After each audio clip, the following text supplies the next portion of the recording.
ఏ సమాజంలో అయితే మగవాళ్ళతో సమానంగా ఆడవాళ్ళని మనం గౌరవిస్తామో, అన్ని రంగాల్లో ప్రోత్సహిస్తామో, ఆ దేశమే డెవలప్డ్ దేశం అవుతుంది. అందుకే ఇక్కడున్న అబ్బాయిలందరూ చెప్తున్నా, అమ్మాయిల్ని కించపరిచే విధంగా మీరు ఎవరన్నా మాట్లాడితే నేనే వస్తా, 2 గట్టి కొడతా. మాకు మొహమాటాలు ఏమీ లేదు ఈ విషయంలో. కించపరిచే విధంగా మనం మాట్లాడకూడదు. మహిళల్ని మనం గౌరవించాలి. ఇది మనందరం ఒక బాధ్యతగా తీసుకోవాలని ఇక్కడ ఉన్న మిమ్మల్ని అందరినీ నేను కోరుతున్నాను. ఈరోజు అద్భుతంగా మీరందరూ చర్చించారు. సుమారుగా 45,000 ప్రభుత్వ పాఠశాలలో ఇది లైవ్ గా మిగతా విద్యార్థులందరూ చూస్తాం జరిగింది. ఇక్కడ రాలేకపోయారు కొంతమంది విద్యార్థులు, ఎందుకంటే మీతో చాలా మంది పోటీ పడ్డారు. వాళ్ళు కూడా ఫస్ట్ ర్యాంక్ వచ్చింది, మీకు తెలుసు వాళ్ళందరూ. కానీ వాళ్ళు రాలేకపోయారు. ఏం పర్వాలేదు, ప్రభుత్వం మెరుగైన అవకాశాలు మీకు కల్పిస్తుంది, ఒక అద్భుతమైన వేదిక మీకు ఏర్పాటు చేస్తుంది. అధైర్యపడాల్సిన అవసరం లేదని ఈ సభాముఖంగా వాళ్ళందరూ కూడా నేను తెలియజేసుకుంటున్నాను. ఇక్కడున్న పిల్లలందరినీ నేను ఒక విషయం కోరాలనుకుంటున్నా. ఎప్పుడైతే మీరు మాట్లాడాలనుకుంటారో క్లారిటీతో మాట్లాడండి. భయం అవసరం లేదు. మీ మనసులో ఒక ప్రశ్న ఉంది, ఆ ప్రశ్నకి సమాధానం రావాలనుకుంటే 1 కాదు 10 కాదు 100 సార్లు అడగాల్సిన బాధ్యత మీ పైన ఉంది. చర్చిద్దాం, కానీ చర్చ అనేది ఫ్యాక్ట్స్ తో చర్చ జరగాలి, ఫ్రస్ట్రేషన్ తో కాదు. అంతేకాకుండా ఎవరైనా అభిప్రాయం మనకు నచ్చకపోతే ఒక రెస్పెక్ట్ తో డిసగ్రీ చేయాలి తప్ప కించపరిచే విధంగా మనందరం మాట్లాడకూడదని ఇక్కడున్న మిమ్మల్ని అందరినీ నేను కోరుకుంటూ, నేను ఇక్కడ మాట్లాడడానికి వచ్చే ముందులా మా వాళ్ళు నా కాపీ ఇచ్చారు. ఈ కాపీ నాకు చాలా సెంటిమెంటల్ కాపీ. ఎందుకంటే నేను యోగలం పాదయాత్ర ప్రారంభించినప్పుడు ఈ కాపీ పట్టుకుని నేను నడిచా. ఎందుకు నడిచానంటే very interesting.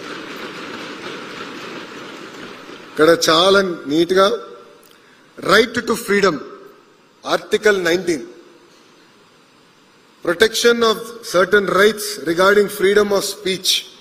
All citizens shall have the right to freedom of speech and expression, to assemble peacefully without arms, to form associations or unions, to move freely throughout the territory of India, to realize and settle in any part of the territory of India, to practice any profession or to carry on any occupation, trade or business. ఎందుకంటే గతంలో నన్ను ఇబ్బంది పెడతారో నాకు తెలిసే ఈ రాజ్యాంగం పట్టుకుని నేను నడిచా. కొంతమంది పోలీస్ సోదరులు ఆపినప్పుడు నేను ఈ రాజ్యాంగం చదివితే ఇదేంటో నాకు తెలియదు, ఎస్పీ గారితో మాట్లాడమని వాళ్ళు చెప్పారు. నాకు ఇదేంటో తెలియదు, నాకు మీరు ఎస్పీ గారితో మాట్లాడుకోండి అని చెప్పారు. ఆ రోజే డిసైడ్ చేశా, నేను విద్యాశాఖ మంత్రి అవుతానో లేదో నాకు తెలియదు, కానీ పిల్లలకి చిన్న వయసులోనే రాజ్యాంగం మనకు కల్పిస్తున్న హక్కులు బాధ్యతల గురించి చెప్పాలని ఆ రోజే నిర్ణయించుకున్నాను. అందుకే ఇప్పుడు కూడా ఈ రాజ్యాంగం పట్టుకుని నేను తిరుగుతున్నానని సభాముఖం తెలుపుకుంటూ, మనందరం కలిసికట్టుగా వికసిత్ భారత్ లో భాగస్వామ్యం అవ్వాలి. నా ప్రసంగం ముగించే ముందల మిమ్మల్ని అందరినీ ఒక ప్రశ్న అడగాలంటాను. ఇక్కడ ఎంతమంది డాక్టర్లు అవ్వాలనుకుంటున్నారు? చేతుల పైకెత్తండి. మా విద్యాశాఖ మార్చిలో డాక్టర్ అవ్వాలనుకుంటున్నారు. వెరీ గుడ్, థ్యాంక్ యూ అమ్మా. ఇక్కడ ఎంతమంది ఇంజనీర్లు అవ్వాలనుకుంటున్నారు? ఎంతమంది ఇక్కడ ఐఏఎస్ ఐపీఎస్ ఆఫీసర్లు అవ్వాలనుకుంటున్నారు? అబ్బో మీరెక్కున్నారు. ఓకే, చేతుల కింద తెచ్చారు. ఎంతమంది రాజకీయ నాయకులు అవ్వాలనుకుంటున్నారు? 5గురేనా? 6గురేనా? ఎట్లా? మళ్ళీ వికసిత్ భారత్ ఎలా సాధిస్తా చెప్పండి? రాజకీయాల్లో మీరందరూ భాగస్వామ్యం అవ్వాలి. You have a role to play.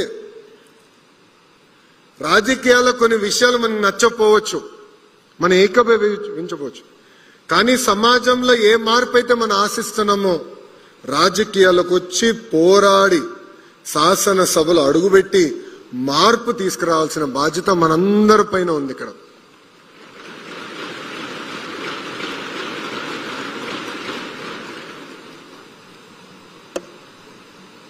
తల్లిదండ్రుల ప్రోత్సాహంతో నేను కార్నిగీ మెల్లన్లో చదివా, వరల్డ్ బ్యాంక్ లో 2 సంవత్సరాలు పనిచేశా, స్టాన్ఫర్డ్ MBA చేశా, తిరిగి 5 సంవత్సరాలు హెరిటేజ్ చూసుకున్నా. దాని తర్వాత రాజకీయాల్లోకి వచ్చా.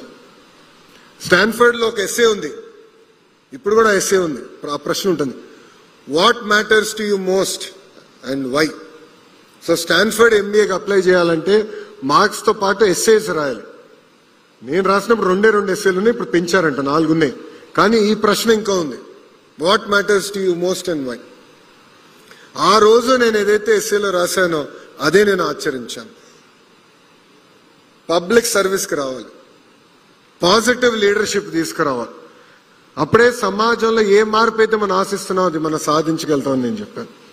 సో ఇక్కడున్న మిమ్మల్ని అందరూ కూడా నేను కోరుతున్నాం, కొన్ని రాజకీయాల్లో అన్నీ నచ్చితే అన్నాం, కానీ అది మార్చాలంటే రాజకీయాల్లోకి వచ్చి మనం మార్చగలుగుతాం.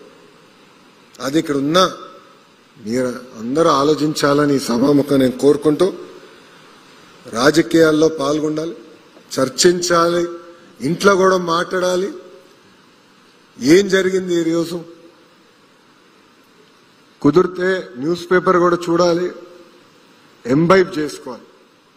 ఏ ప్రొఫెషన్కి వెళ్ళినా రేపు మీరు ఒక IAS అధికారి అయినా, IPS అయినా, ఒక డాక్టర్ అయినా, ఇంజనీర్ అయినా, లేదంటే ఆర్ట్స్లోకి వెళ్ళినా, ఒక ఆర్కిటెక్ట్ అయినా, ఎనీ ఫీల్డ్, లాయర్ అయినా, ఎనీ ఫీల్డ్, చట్టాలు చేసేది చట్టసభలు. మనం ఆ ఫీల్డ్లో ముందరికెళ్ళాలి, ఎలా వెళ్ళాలని ఫ్రేమ్వర్క్ ఇచ్చే చట్టసభ.